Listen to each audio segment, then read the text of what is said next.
Gjithçka në 5 vite për Carolina Lopez Morenon. Ajo debutoi si soprano në vitin 2021, ka kënduar për Mehta, Gati dhe Papano dhe në 3 vitet e ardhshme do të performoj në teatrin e famshëm italian La Scala 3 herë dhe ka vendosur që të jetojë në Milano.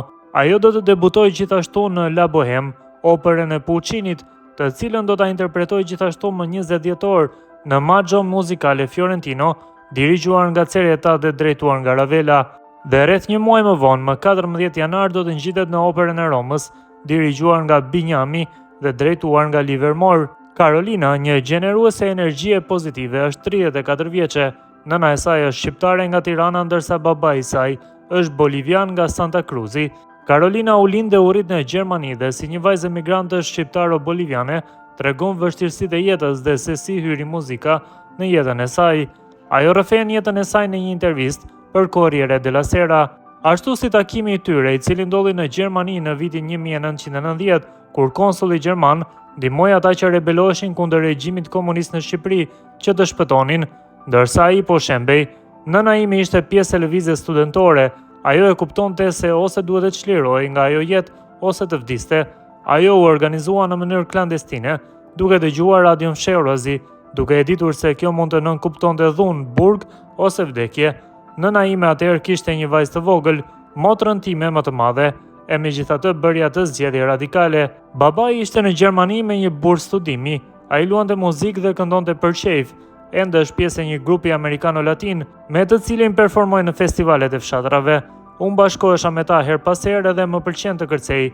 Ne jemi 6 fëmijë, ishim të varfër, kur nuk shkonim në pushime dhe frigoriferi ishte gjysmë bosh, por në mes nesh kishte dashuri. Mamaja ime më mësoi të luaja violin, por ajo ishte shumë e rreptë dhe nuk funksionoi. Më pas kalova në piano, luaja me vesh. Në moshën 12 vjeçare fillova të shkruaja këngë soul dhe blues, e para prej të cilave quhet Ndjenja. Ky është çelësi i jetës time. Muzika përqafoi shpirtin tim dhe kafshët formuan karakterin tim. Kam një marrëdhënie shpirtërore dhe intuitive me të dyja. Unë kujdesesha për kuajt, i pastroja, mësova shumë prej tyre. Në shkollë në Gjermani ku linda, pata vite të vështira për shumë arsye, por jo për shkak të racizmit. Prindrit e mi e përjetuan më shumë këtë, dhe unë u rrita në lagjen multietnike të një qyteti me një emër të vështirë për tu cituar. Ishte e vështirë kur vuaja gjeta stret e kuajt, të cilët ishin në gjendje të mengjallnin një dëmshuri instinktive. Për CD-n time të parë, Il Bel Sogno, i shkrova notat e këngës me gjithë zemër për producenti gjerman në shtëpinë diskografike më talte. Je kopim pa shije, një stili ekzistues artistik, më thoshte, por unë jam një njeri shpirtëror në të gjitha manifestimet e mia. E pyetur se si arrin t'i kontrolloj emocionet e veta në skenë, ajo thot: "Para se të dalë në skenë dhe ta lë veten të lirë, mendoj për mentoren time, Donata Danuzio Lombardi, se si më përgatiti ajo deri në përsosmëri, dhe i them vetes se nuk mund të bëj gabime. Studioj gjithçka rreth një opere, kontekstin historik, shoqëror dhe njerëzor. Unë kam një sfond shumë planësh, madje kam shkruar këngë repi në gjermanisht për t'u çliruar. Në moshën 18 vjeçare mësuesi im më tha të dëgjoja Kalas dhe Pavarotin, nuk isha dëgjuar kurrë për ta më parë. Maria Kalas më maniti, do të doja ta luaja atë në një film. E pash atë me Angelina Jolie, e cila është e talentuar, e famshme dhe ja doli mba në opera, por ai film nuk paraqiste punën e ershme të Marias.